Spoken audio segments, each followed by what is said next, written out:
happened? I heard you went viral on some social media. Share with us about that. Then the viewers can go and quickly check.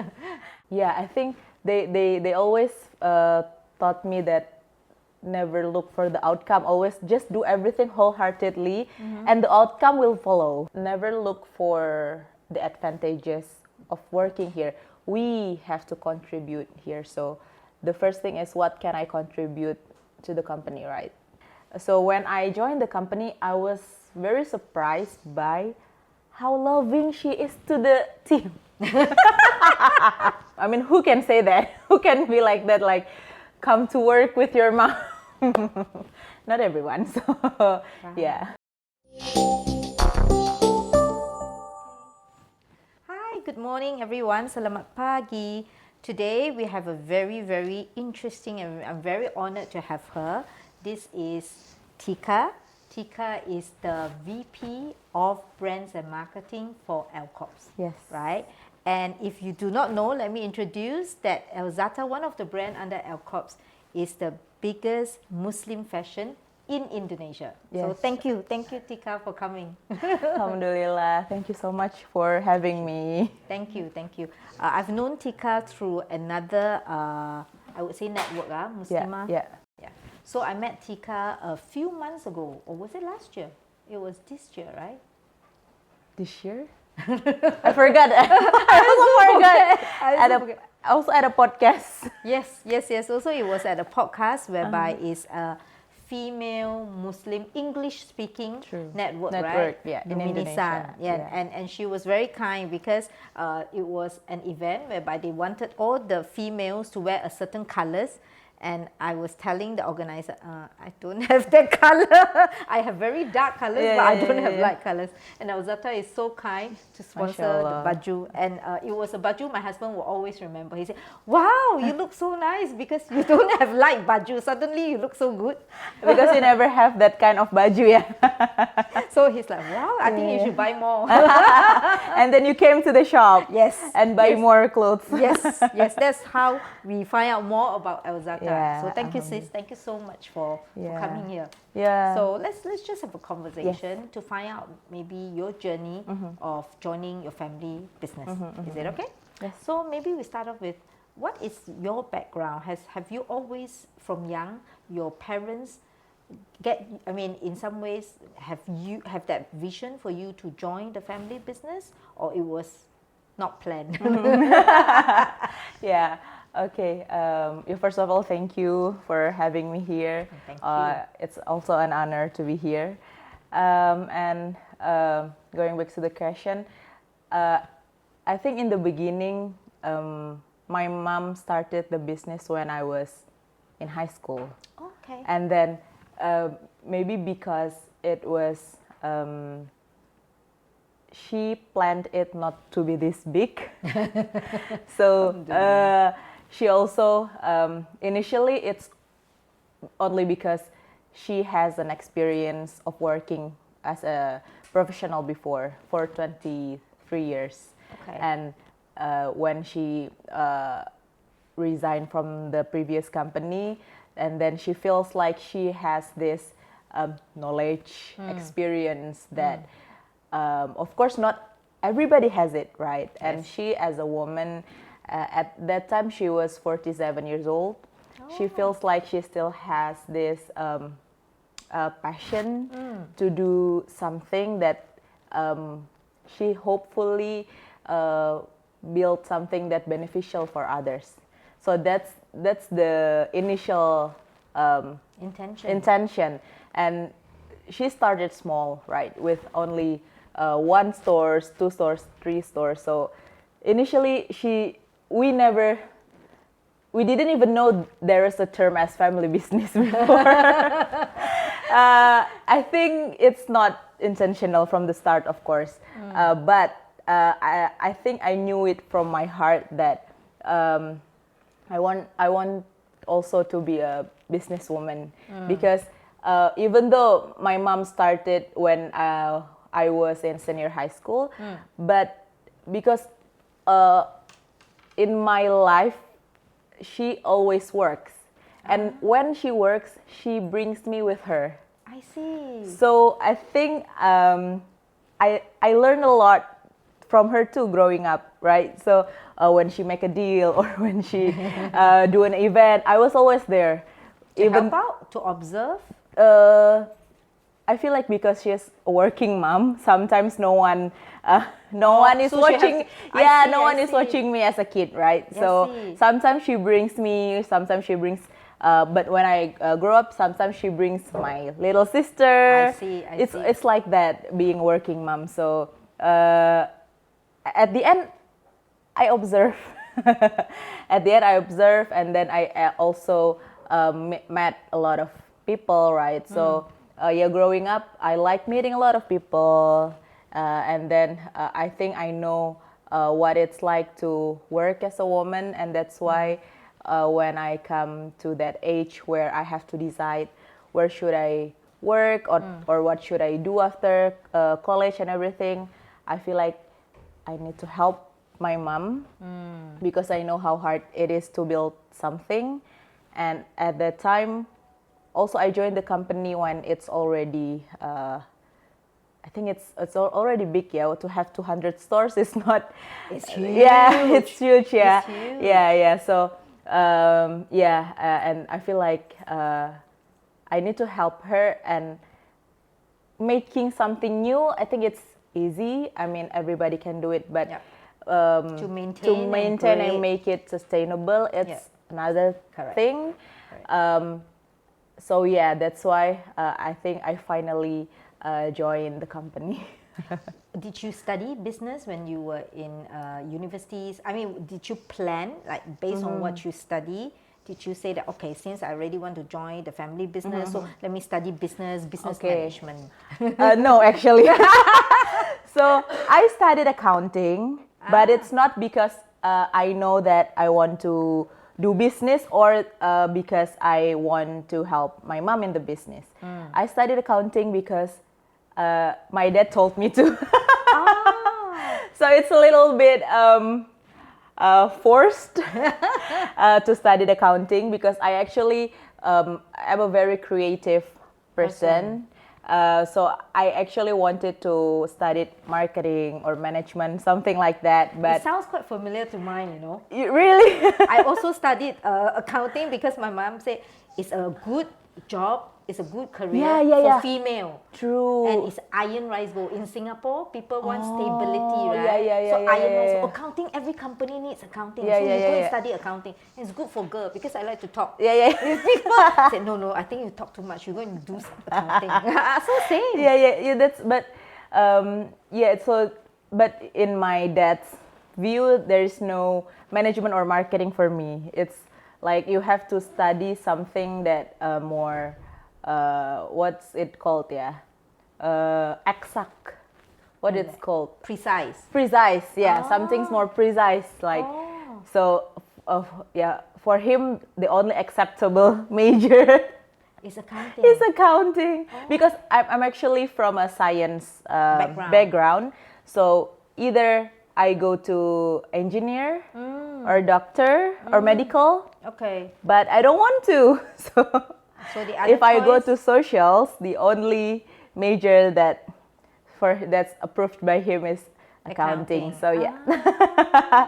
So you from accounting? Yes. Did you ever work in any jobs in accounts firm or accounts industry? I mean accounts department before you joined the family business? So I actually did an internship twice. The first is when I was in university. I did internship, I think, a week in an accounting firm here. A week? Yeah, only a week. I cannot stand it. I couldn't say that. It's so boring. Oh my gosh, I'm so sorry for all the accountants. I mean, for me, offline, I will also share the same story. Oh my gosh, I mean, like, it's just not for me. Yeah. It's just not for me. So I couldn't. Yeah. I mean, studying it's okay, but like working in that field, it's not for me. Yeah. So only for a week, and then after graduating, I actually did an intern too in the UK actually so the title is accounting intern too. Okay. But I ended up doing everything. But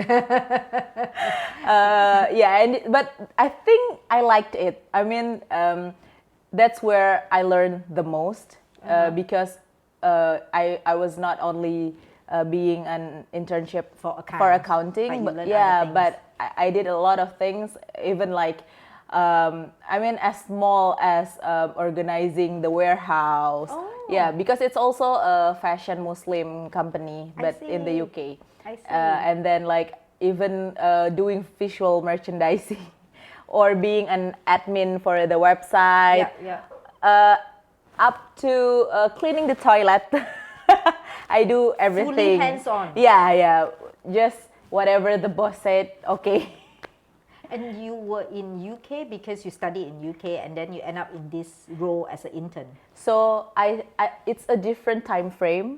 I did summer school first in the UK, but because of that I experienced something globally, right?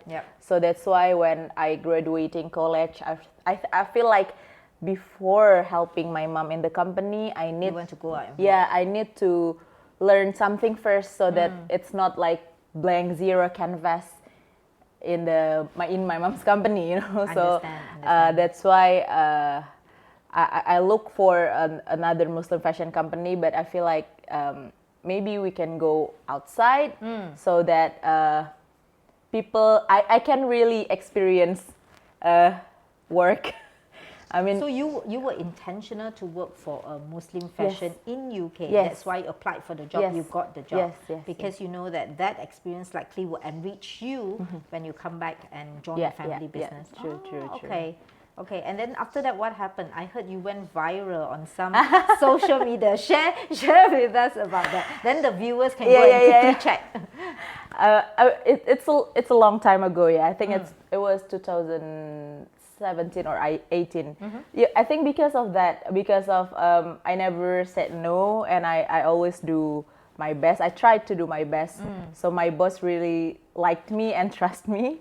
At the end of my internship, she actually did a London Modest Fashion Week. It's a fashion week. Oh, London Modest Fashion Week. Oh, that's interesting. And at that time, there was this celebrity that where the rumor was she is converting to Islam, right? Okay. And my boss knew how to make the event big by inviting her. I see. So she was invited to the event, and I was the one who become the PIC of her, starting from everything.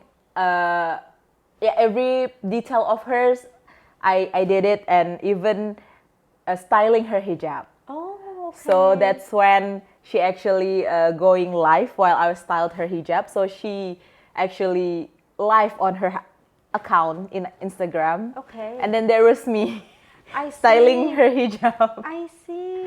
I think she was just excited to be styled and wearing a hijab because she was actually learning the Islam, right? Okay. So that's why she was going live. But then at that time, Indonesian people are seeing the live, and then some of my friends also look at her live, and that's where I became viral because people are like capturing me and her. Everyone capturing us and then posting on Instagram, and it's just spiral even through the media in Indonesia. So So when you came back, were you interviewed by the main media because of this? No, I was interviewed there. So through online. I see. So they're like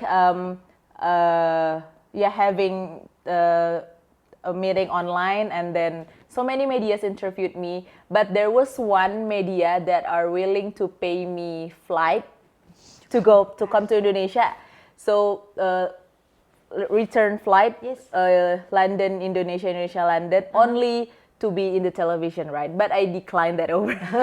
So I only accept the online interview because I feel like I was working there. I cannot just come to Indonesia for a interview. Yes. So yeah. I see. That's how you went viral. Yeah, through that job. Yeah, through that job. But then, I knew that that's not. I mean, that's not the goal, right? Yes. That's not the goal. Like to be viral, everything. The goal is to learn there. Nice, nice, nice. In your conversation earlier, you brought up a lot of times about your mom and your dad, right? What would you say are some of the very important values that your parents have inculcated you since you are young, and in some ways, directly or indirectly, it builds you to the person you are today? I think my parents always told me that do everything wholeheartedly, sincerely, without looking like what's the outcome for me. So, because It's very selfless. very selfless. Oh, that's not easy. That's one of the hardest things, especially in the world that we Yeah, live yeah, in yeah, right yeah, now, yeah, whereby a lot about what are the benefits that I can get, and so on and so forth. Yeah, it's very different, I think, from the others. Yeah. Yeah, I'm quite speechless. Yeah. I'm. Yeah, I feel like because they're very selfless too. I mean, we came from a very big family, and we're not initially. I mean, like we're from a very small village in West Sumatra. So I think life for them also was not easy, and if they think only about the outcome, I don't think they can get this far too. So. Okay. Yeah, I think they always taught me that never look for the outcome. Always just do everything wholeheartedly, and the outcome will follow. Mashallah. Yeah, and I think that's true. I mean, looking back, with their struggles, yeah, I don't think it's. I mean, like even me, it's unimaginable. Because like my dad is the first son from 17 siblings. That's huge. That's huge. Yeah. So and he's from a very small village, right? So he was like, he always make a decision not only for himself, but for the family too. Like how he can make the family stronger and move forward. Yeah. So it's always not about them. Yeah. But about the people around Yeah, them, their yeah, family, the community. Yeah. And that's how they inculcate the values in you. I think that's the very first. Even like when that's why when I want to for the internship, for example, they told me never look for the money first. So that's why I do everything when I did the internship in London, because I want to learn. So the intention was to learn. Yeah, the intention was to learn. And I think the viral, like, it's like a bonus. Which is exactly like what your dad and your mom teach you, right? Yeah. The virality of that Instagram came because it was not your intention. True. But it came as a bonus. Yeah, because my boss trusted me, right? Yes. But after a month, she actually paid me. Of course, I did everything for her. So, alhamdulillah. So I think when I want to do something or when I want to start something, that's what you always keep in mind, to do it wholeheartedly without knowing or without expecting a big outcome. I mean, as long as a good thing, of course, we have to make sure. Within the parameters of Islamically halal, understand. Oh, okay. So then after you came back from UK from that internship, you joined Elcorps immediately? Yeah. Okay. I joined the company, but I think not many people know that I also did everything through HR. As in, you also started bottom. Yeah, and I did everything, the test, the interview, even like they offer me the salary, and like also from the bottom. So and where I should be put in the company, it's also chosen by the HR. So you didn't have a special privilege because you are your mom's daughter, because your family owned the business? I think it's a little bit tricky, yeah, because of course I have privilege. I feel like, of course, people know me. Of course, they know me. Yes. I know, but the thing is that I still took the longer road and do what I needed to do. Even though that I have the privilege, maybe if I want not to do it, I can also not to do it actually. But I still. But you chose not to rely on the privilege. Yeah. Why is I that? tried. Tika, why is that you chose? Because you have the privilege. I mean, it's your birthright. It's your mom's company. Yeah. No, but actually because the company is already big, right? Yes. So I cannot. I don't think I can. And so many people actually built this company too. Not because of me, right? We have Kiki here, yeah. The company started from 13 people. 13. 13. 13. 13, Okay. 13 people, and become 200 store. I mean, at that time we had like even 1,000 people to we had, yeah. So I think it's not fair. So I have to do my share. I had to did what I had to do to like I think it's also my sister told me that never look for the advantages of working here. We have to contribute here. So the first thing is what can I contribute to the company, right? So that kept you grounded. Yeah. And say, I will do this. I will walk that same path. Yeah. I will still need to contribute and demonstrate about your strength, about your contribution. Then you rise through the rank. Yeah. Oh. I think, and also actually so many competent people also there. So it's not only about the family business, So maybe there's a lot of misconception too about family business, that if you're in a family business, it's always you're like the next generation of the CEO or something like that. But I think it's not always like that, because for example, for Elcorps itself, anyone can be the leader. It doesn't have to be me or my sister. Anyone who has competence can lead the company. And family business is maybe there is one, the shareholder are family, or also there is one, the shareholder and the management family. Yes. It can be like that. So it doesn't have to be you're the shareholder and the leader is also you. It doesn't, or even so. Yeah, it's a separate thing, but still it's called family business too. So yeah. So there's different configuration. True. How a family business can run. Yeah. But for you and your family, you chose it in such a way that is based on competence, it's based on leadership, and therefore you chose not to take advantage of the privilege that you are born with as the second generation. And you decided to go through the And ranks. even my mom chose that too. Like, she doesn't care what's my salary, what I did and everything. She never care lah. So you do you, as long as the company grows. So did you feel that she places the company above you, even though you are the daughter? Yeah. Yes. Because the company is for like so many people. Depends on the company. And I'm only me. So in some ways, you have already learned. And you have already known. I learned the hard way too. Yes. Of course, like as a daughter. I remember because my parents are very disciplined to the daughters, to us. So when I joined the company, I was very surprised by how loving she is to the team.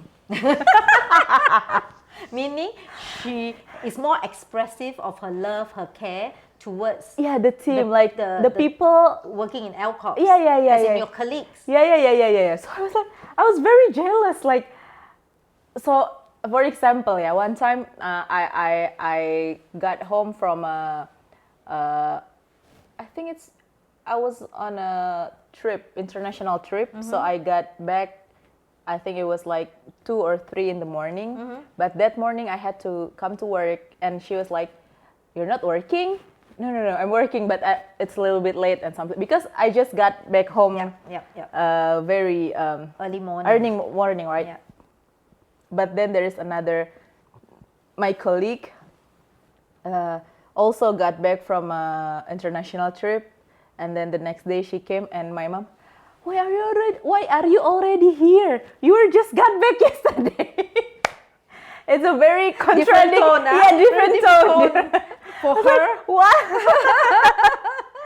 Yeah, so, and those things happens a lot. So at first I was very surprised and jealous a little bit. I'm sure. Yeah, but then I learned it's her leadership. Yes. And also what she's doing to me at home is a way to teach Discipline. me. Yeah. So she displays tough love Yeah. on her own daughters. Yeah, true. Whereas she's a lot more as a caring employer at the office, right? Yeah, so true. that kind of like, my own mom, how can she? So cruel. But you see, because of that, I think it develops innate ability for you to see that, and that's how she has been so-called grooming you. Yeah. That's how your dad has been grooming you, right? So that in some ways you know their purpose, you know their big intention, and therefore you grow into this. Lovely, But really it's a long journey too. It's a long journey. So in the beginning it was hard for you. Yeah, it was hard. It was hard for me in the beginning. Yeah. So was it just this as a challenge when you first joined Elcorps, or there were other challenges that you faced when you first joined Elcorps? Yeah, of course there are other challenges too. Yeah, the expectation from the family, but also from everyone in the company. Yeah. That's why I told you that, of course, I have privilege, right? I mean, even though I'm like this small part of the company, but people know that, Tika anak, is her lah, yeah. So, some people can be see me negatively, but also positively. Yep. It's always already, the prejudice of me is already there. Yeah. So before, the bias is already set in. Because of your birthright. Yeah. So that's also a challenge, but I think I overcome that until now. Yeah. So yeah, that's why we just had to focus on the intention, right? I'm here not for getting any benefits or things like that. I'm here for contributing, so I just had to focus on that. Yeah, I see. Inside you, Tika, were there time like, okay, I'm going to prove to all of you that I not that I'm deserving, but I'm going to prove to all of you that, you know, when you chose me to work in Elcorps, I will be able to make the company better. Was it something in you that reminded you that I need to constantly do well so that it's my mom's company? I think that's also very. So at first, I'm not gonna lie, I had that kind of thought and feelings. But I feel like every 20ish youngsters, of course, have not. Even though you're not in the family business, you still want to prove. You still true. want to prove. The young people, of course, they want to prove something, right? So I had that. Moreover, in the family business, where my mom is there, other family is looking, and the people who had bias on me. But by that time, I learned that I had nothing to prove. I have to prove myself to Allah. Mashallah. And I think I did the best when I realized that. Was it a aha moment, like it just suddenly dropped on you that you suddenly wake up one day and say, okay, I don't need to prove to my mom, I don't need to prove to the company, but actually I need to prove to Allah? Is it a one-day thing or it was a progression? It's a progression.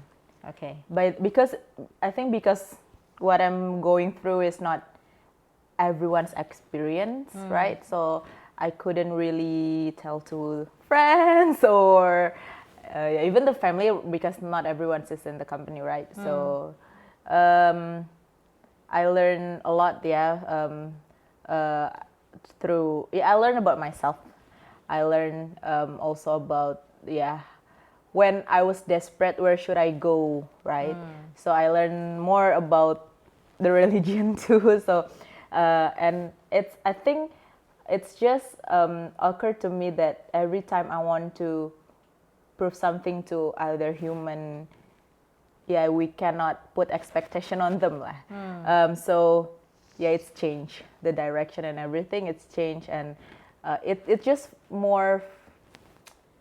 I feel more free, and more free, more all out, more because what I want to do is based on what Allah approves, right? So it's beautiful. It's really beautiful because what you set out to do, the results gave you even more. So in this journey of joining your mom's company, you were expecting yourself to contribute to the company, right, in the most professional way.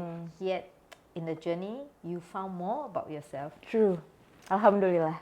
And Allah subhanahu wa ta'ala even gave you more because He blessed you to be close to Him. Yeah, true, which is, true, mashallah. You know? Yeah. Which is not everyone. Yeah. Beautiful. Yeah. You said that every hardship that makes you closer to Allah. Yes. Wow, this is beautiful. So, would you say, as of now, you are somewhat stronger in your faith, in your deen, because you kind of like, I would say, free yourself of that responsibility of all the expectation and it's not so heavy on you, because now you're clear. Your role in this world is to serve Elcorps. But actually, the reason why you are doing this is to serve Him. Yeah, I think we can say that. I want to serve the company as long as I can, inside or outside, right? And as long as my competence is needed, I can contribute that. But it's not like, that's why from the beginning also my parents never put us like, oh, this is our company, because it's Allah's company. Anything can happen with the company. And also from the beginning, anyone can lead the company, right? But whoever the leader, I'm willing to help. I'm willing to contribute, as long as I can contribute something. And as long as the vision and the vision and the value is still as per what your mom set it up to be, that is to be, the halal Rahmatan lil alamin. Yes. So you're very, very clear with that. And in this journey, how long have you joined the company for now? Almost 7. Almost 7 years. Almost so 7 in these years. 7 years of this journey of you, 18, 19, 20. Oh, almost 8 years. Almost 8 years. Mashallah. 8 years. You didn't count. I didn't count. So 8 years. Yeah. 8 years of transformation. 8 years of growth. 8 years of growth. And 8 years of being even nearer to Allah subhanahu wa ta'ala. Inshallah. Mashallah. So when you first joined, I'm sure you didn't expect any of this. No. And also I was very Western minded. Very Western minded. Very Western minded. I mean, like, I studied accounting, right? And then I went to the UK for internship. I also did exchange to the US. So it's very different. I was very different person. Would you say the journey actually brought you back? I mean, this journey of your choice of joining the company actually brought you back not only closer to Allah subhanahu wa ta'ala, but closer to your family? Yeah, of course. I feel like I'm very fortunate that I can work with my mom. I mean, of course, she's not that old, but she's How not. Is she now? How old is Ibu now? 61. Oh, she's still quite young. Yeah. But I mean, a lot of my friends, they don't see her parents every day, right? Yes. I also don't see her every day, but at least I know where she is. I can contact her personal assistant and ask what's her schedule today. Yeah.